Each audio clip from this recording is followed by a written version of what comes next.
Academia is more than research output and publications. In this seminar series, we discuss the personal and social aspects of academic work that are not discussed enough.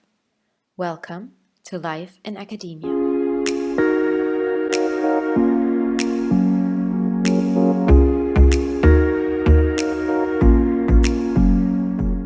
Okay, so without further ado, I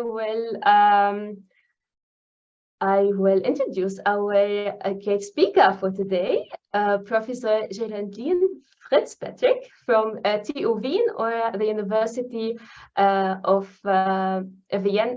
The Vienna University of Technology. Geraldine is a professor of technology design and assessment, and she is the lead of the Human-Computer Interaction Group in the Informatic faculty at TU Wien. Her research focuses on social, technical, and people-centered perspective of computing. So if you are interested in this type of work, please check her work out. It's really nice and very inspiring. She is also receiving all the time and have received a bunch of awards and distinguished achievements throughout her professional journey. The list is super long, but I am going to mention one thing. For example, she is an ACM distinguished scientist, but the list goes on and on and on. She's also the perfect speaker for our Life in Academia because she is passionate about crafting better academic culture. She's also active in this field, and she's hosting the podcast Changing Academic Life. I will post the podcast link in the chat as well. Check that out because it's also very interesting. And today, Geraldine is going to talk about how each one of us can find a good academic life for themselves, because academia apparently is not a size that fits everyone. So we have to find the perfect way for us. And especially in the light of the competition and all the performance measure and the academic scene, it might be sometimes stressful, and you might self-doubt yourself. So Geraldine today is going to give us some tips of her experience and what she thinks we can do to feel better in this setting. So I will now stop talking and let our speaker, Professor Geraldine Fitzpatrick, again inspire us with her talk. Please welcome Geraldine. Thank you, Saja. So I don't need to give the talk now because that's the main message. You know, one of the posts talked about talking about a good academic life, and I think that the key thing I want us all to go away with is that what is a good academic life will be different for each of us, and how that it's okay to be different from your supervisor, to be different from your colleagues, and it's okay to be you, because we each have different values and strengths and interests and priorities and challenges and so on. And I'm going to step through some things and argue that it's really key that we really spend some time reflecting on and knowing ourselves, because that really helps us have a good basis from which we can make decisions that can help us shape our own academic life to be a good life for us within the scope of what we can do right now. I know that everyone's in a different situation, to give ourselves permission to be learners as well and to be human. Like, that's part of being us and being real. And also the importance of looking after ourselves, because we can't have a good life at all if we're burnt out, worn out, nothing to give, no resources to draw on. And so I want to sort of just point to that. Now, what I could talk about today, I'm actually teaching as part of a whole semester course for our PhD students. So, you know, that's a whole semester, and, you know, we'd often do this also over a day workshop or more, so within half an hour I'm not sure what we'll do or what will be most useful for you. So I'm really happy for you to drive the discussion, you know, I interrupt and ask questions and so on. But first, how many people, if you could just put up, I'm just going to go on to gallery view for myself. How many people are PhD students? Just if you can just do the either hand or the thing. So few PhD students, faculty members.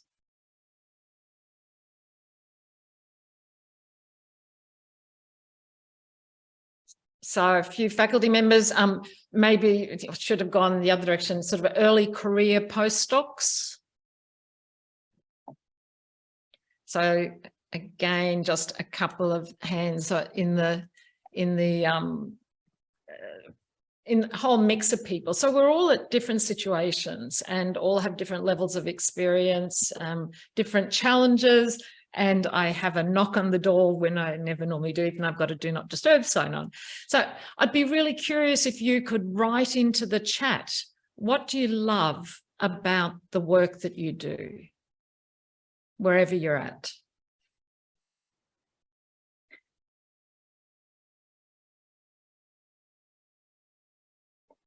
So the flexibility, the freedom, so you know that's often a theme we see coming out. The people, the creativity, the opportunity, the reading, writing, thinking, collaboration. Again, the freedom, the creativity. And the people. So freedom, creativity, and people are really, really key themes there, aren't they? Freedom to do what I'm interested in, contact with my favorite technologies. So just, so I think that's really interesting, and they are common responses, that freedom to explore things we're interested in, the creativity aspect of it. And even if that doesn't necessarily just mean working with devices or artifacts, it can be creativity in terms of ideas, in the writing and conducting the research. And the thing about working together. So we're never needing to do this work on our own, even if our individual topics are sort of our own and we're the one working on, say, a thesis project. We're always working in the context of with other people. And so I think that's really worth remembering, because that's a key part of academic life. And then what are the challenges for you? The main challenges that you would have?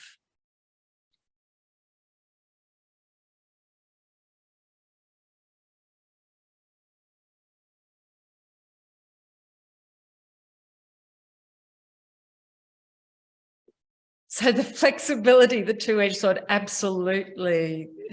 The loneliness, yep, the saying no, staying focused, no guidance, the insecurity, too little time for actual research, probably because of, I don't know, other demands, other commitments, time management. So again, that's sort of the shadow side, isn't it, of the freedom.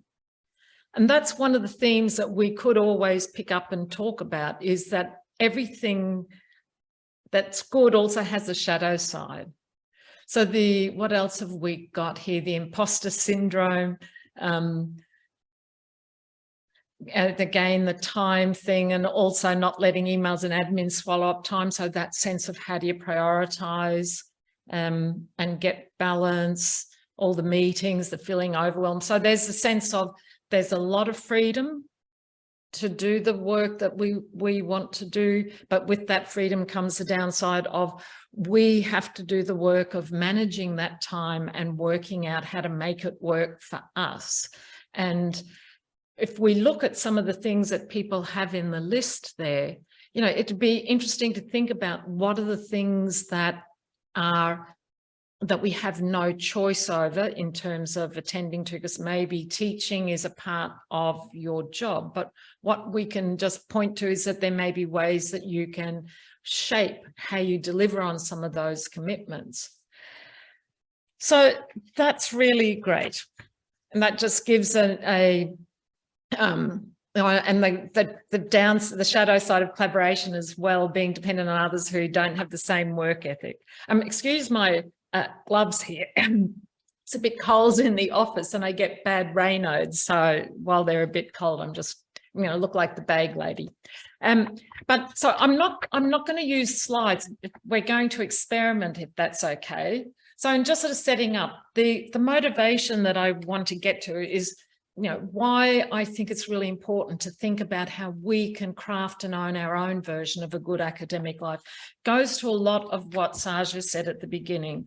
And that is that there's this perception that there is some ideal academic that we should be aspiring to. And we see that reflected in what are the sort of things we get measured against, our journal papers, our H indexes, our awards. And, I've just finished chairing the ACM Distinguished Member Selection Committee for this year. And I feel torn by that because in some ways you want to acknowledge people and their work, but you also don't want to, I also don't want to be part of the system that's driving the pressures that we all have to have those awards. And so what are the eggs that you need to count, for your performance right now that's driving you, and that, you may be defining for yourself as your external measure of what sort of good academic you should be. And, that should is sort of where those external expectations are coming in. But one of my concerns about all of this, and of course, what many of us are paid from the public purse and we need to be accountable to that, but we also are pushing up and setting up this thing where we're training, we're sort of trying to push people to be these super chicken academics. So, because we have to keep laying more and more eggs because someone else has got 10 eggs, in their basket. So if I'm going to compete on the job market, I need to have 12 eggs, so you start doing this whole competition thing. And one of the challenges, I think, is this whole culture that we're setting up is prioritizing competition and sort of this driven performance and these unrealistic notions of perfectionism and levels of output that are not, humanly sustainable for long term. And, some of the people who do, I think, are perhaps in quite special circumstances. So the research around this is really clear as well. And we're seeing the human toll on this. We're seeing the ways in which increasingly studies are showing that academics at all levels have really high levels, find their job stressful and have high levels of burnout than the general population. And people who are in more precarious positions, as mentioned in the chat there earlier, even more so, the balancing work life and family, even though that's a contentious label, but it still captures the sense that it's really hard to fit everything in, again, that you're reflecting. And this is causing, increasing mental health issues as well among the population.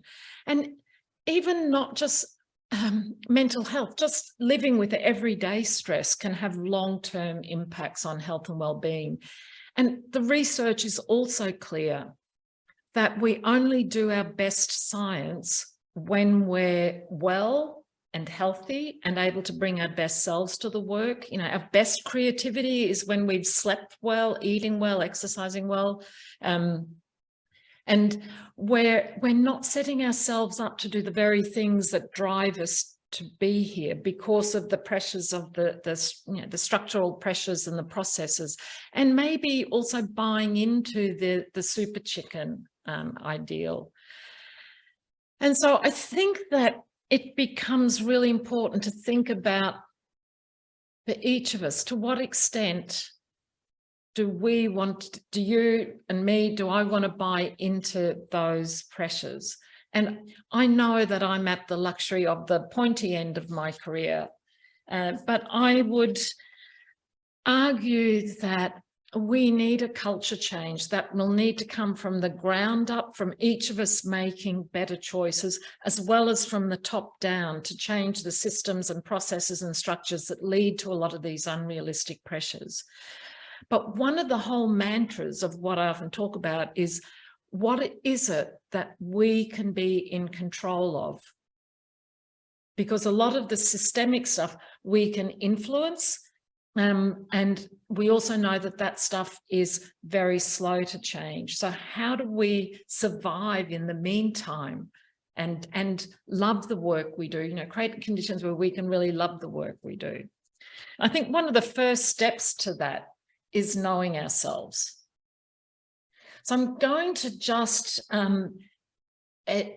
walk you through in 2 seconds, just particular ways that you may think about who are you and what do you uniquely bring. Now, these are exercises that I give the students, for a week for each topic to reflect on, and they say that's not enough time. So it's more just awareness raising here.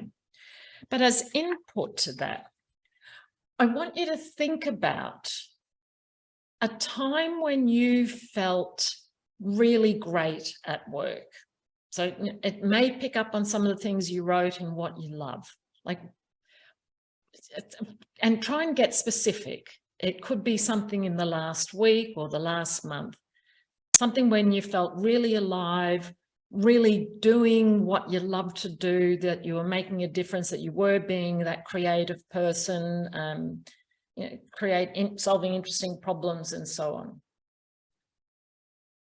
And think about, what is it about the problem or the situation that made it great? And what were the conditions around it? And was it who you were doing it with? Was it where? Was it something to do with the time, the feeling of time around it, the sense of achievement? I don't know, whatever it is for you, just think about, what is it about that particular situation that makes it really great?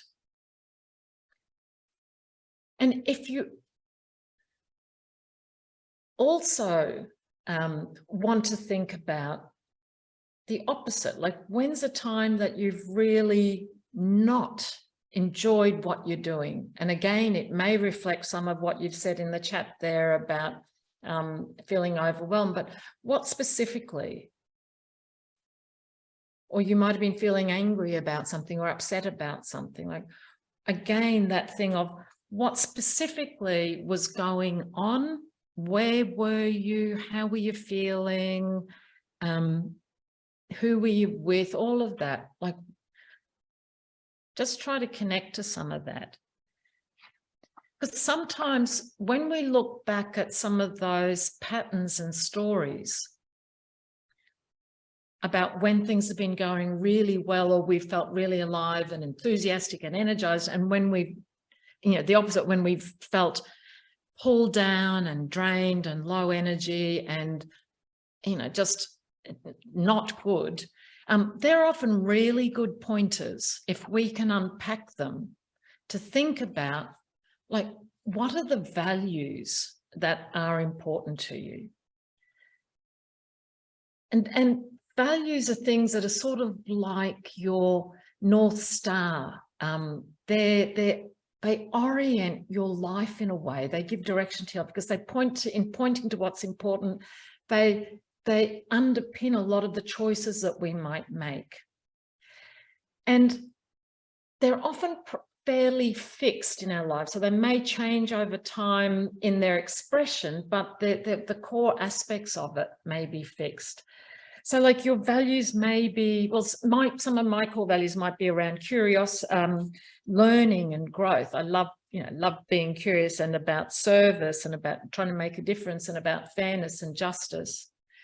You might have values around the importance of leisure, or love, or peace, or compassion, or beauty, or that whole, you can find lots of lists online. But often thinking back to some of those stories will help you to connect with what were the important qualities of those situations that reflected what was important to you. And you can also think about, what are you driven to do? You know, what drives you? If you've got a choice of sitting down and solving a problem or making something crafty with your hands, what would you naturally pick? Like, what are you, you know, or, and there are various differences, but you may talk about things like driven to create or to learn or to teach or distill complex ideas into things, to simplify things or to problem solve. Like, there can be lots of different things, but again, what are the things that drive you? And again, it'll be different. So we can take I often use the example of a lecturer standing up in front of a lecture hall, and you know, what might drive them? Because you might have 10 people who are all standing up, and when you take a photo of them, they look like they're doing the exact same job. They're lecturing to a bunch of students on this topic. But if you ask them what drives them, like what do they really love about that lecturing, you know, like some might reply, and again, if we had more time, we would do this as an exercise, and this could be something we discuss. But some people often talk about, you know, they love conveying complex ideas, or some people would talk about they love standing up in the performative element of the communication aspect. For others, it's about the work that they've put into the presentation of the material to unpack it. You know, they could be, and you could think of your own reasons about, if you were standing up in front of a lecture theatre, what is it about that? You know, so the job looks the same, but what drives you is different. And how, if you had a choice to, I don't know, reshape that course, what you might orient to in the reshaping of it. So I know that I would not be, I would say I am creative with ideas, but I'm not creative visually, as you can see from my cards holding up, which just beg for some lovely graphics. So I would not be the one redoing my slides and making them look beautiful, because for me, that's just hard work and tedious. But I would be one who'd be going, how could I make this more interactive for the students? Because that to me is so, I love seeing how the students have people engage with stuff, and I love seeing people learn. So facilitating that learning connects to something that drives me. So that's another thing to think about. And around this, you can also think about, what are your strengths? So that's sort of tied to this. These, you know, the distinction, don't worry about the distinctions between these things, because there's some conceptual analytical distinctions in the literature, but you know, strengths are something where you're not just good at it, but you love it. Like it really, you really love it. And it's the sort of thing that people will ask you to come and ask you to do, and you just immediately eyes light up and go, yes, ask me to do that. I want to do that. Think about that compared to other things where you know you're good at it, you can do it because you're conscientious or whatever, but when they come and ask you to do it, you go, yeah, if you really want me to, I guess I can do it. And so that thing about where we're operating, when we can orient more and more of our work to the things that we're not just good at, but that we really love doing and we're energized, we do much better work, much better work. We're more energized, engaged, and so on. And what's really curious about these things is we often don't think about the ways in which people are different. So often we think, if I hate redoing my slides, you know, and find it tedious playing with, you know, Microsoft and trying to put in graphics, then everyone must find that tedious and not be very good at it. And that's not the case. And so watch our own assumptions about, you know, just because we think something's hard or don't like it, that other people will. And the same, just because we find something really easy, like strengths are things that come to us more naturally. So we can do the other stuff, but we have to put in more deliberate effort. So, and we sort of think everyone must be able to do the same thing because you feel like you can do it so easily.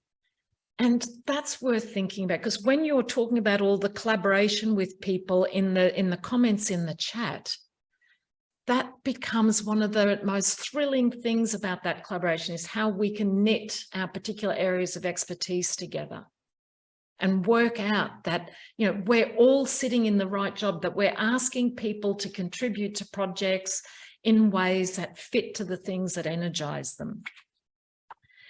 And the other thing I want you to think about is, how are you spending your time? And people commented there about time management and work-life balance. And you can think about that for just within your work time, like, how am I spending my work time? As you've said here, not enough time for my research, too much time in meetings, overwhelmed by other obligations. Am I happy with how my time is split up? And we can think about that in the context of our whole lives. We're at work, and how much time do we have for all the other things that we really want to do that are important to us, whether that's family or exercise. So think about that, because that makes us whole people. And if we can connect to the things that are important to us in how we allocate our time, that's better. And I'm looking at the time already. So it leads to this thing of, becomes really important then that we work out, how do we lead ourselves and make those good decisions? And this is where we can talk about these in more detail. I'm just going to perhaps just flip things up, and then we can discuss anything further on as you need. So in the leading yourself, so how do you try to align your choices best with what's important to you, your values? How do you align your choices in a way that really maximizes the use of your strengths and enables you to contribute the most? And I often sort of give this figure, and people who are at the workshop at 6 know, does anyone who hasn't seen this before know what this figure is?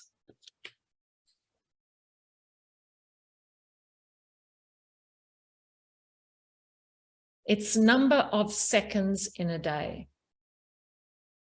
And that's, you know, we can talk about what are the things we can control and not control, but the number of seconds in a day, we have no control over. You are not going to get another second more or a second less. And so we have choices. So we don't have any control over the time, but we have choices about how we spend that time. And I think that's really important to also think about, how do we focus on what are the things within our control, knowing, really be clear about what are the things we can't influence. So if you've got teaching commitments as part of your employment, you have to deliver on the teaching. I'm going to be arguing in a tick that you do have control about how you do that, but think about just how you focus your effort on what are you going to control.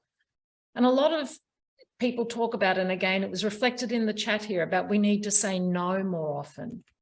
But I want to argue we need to learn to choose to say yes first. Because if we don't say yes first to what's important, to what we care about, to what connects to our values, we don't know how much space we have for the other requests to come in when we may want to say yes or no. And again, we can have a whole workshop on how do you say yes and no. We can talk about, how do you set your boundaries in order to be able to fit everything in that you want to fit in. So there could be things where some of the boundaries are sort of stuff's outside, you're not going to fit it in, and you're making a positive choice not to do that. But then how do you manage your boundaries otherwise, and whether that's time management, and managing those time boundaries or task boundaries and so on. And also in doing that, and this was my first attempt at boundaries because I misspelt it, how do we work with good enough in all of this? How do we just, in setting our boundaries, also set our boundaries in our expectations of ourselves?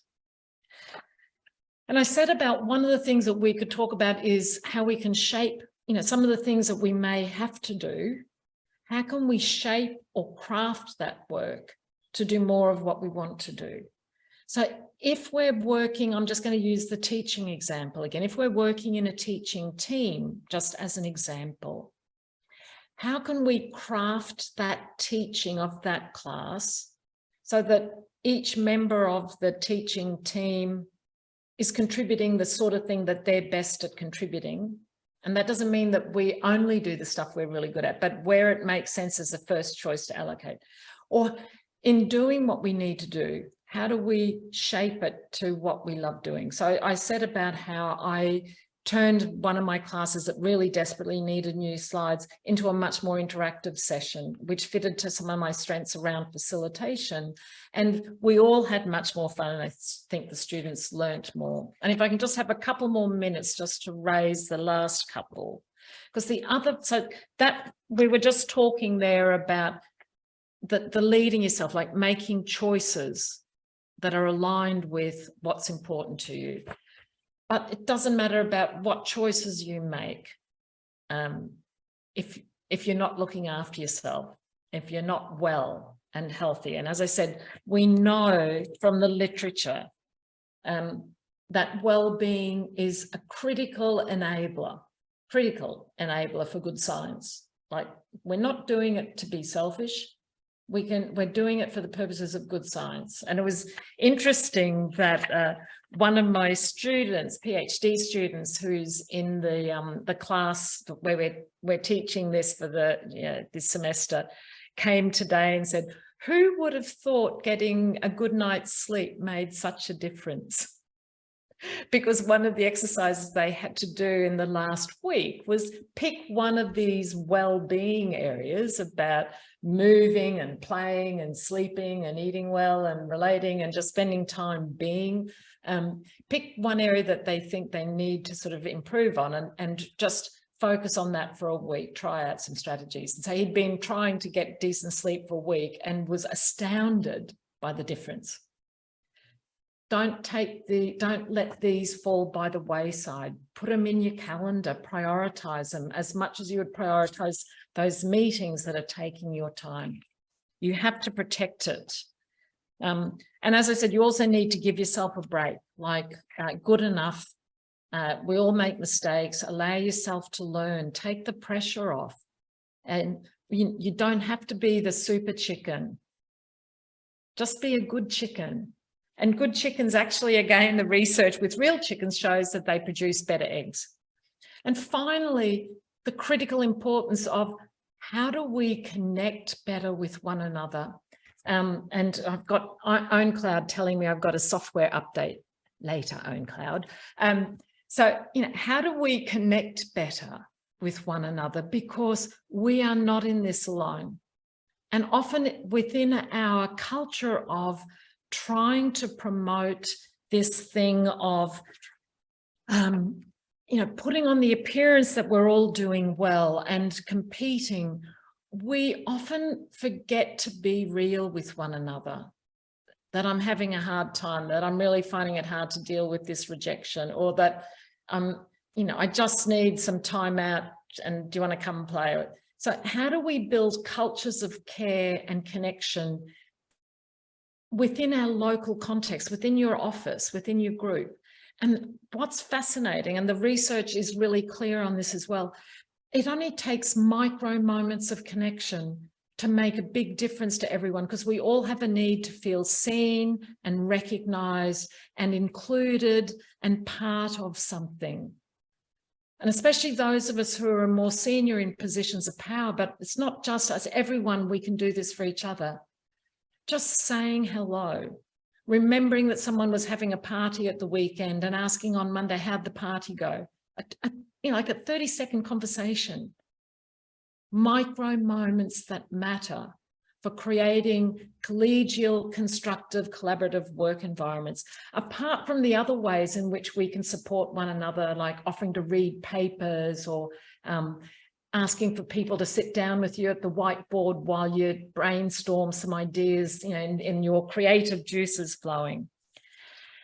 And I don't want us to forget either about the importance of us also looking for every opportunity we can to be part of influencing the changing of the bigger cultural issues going on. And the last podcast I put out with Stuart Reeves at Nottingham University is a lovely example of someone who's moved his frustrations into action by actually joining the University Senate and trying to influence that.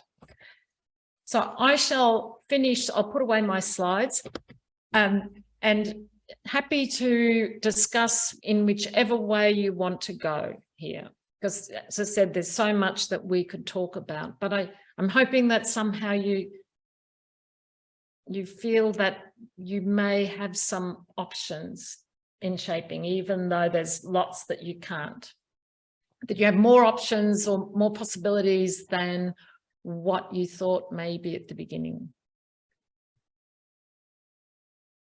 All right, so thank you so much. I am very excited for the discussion.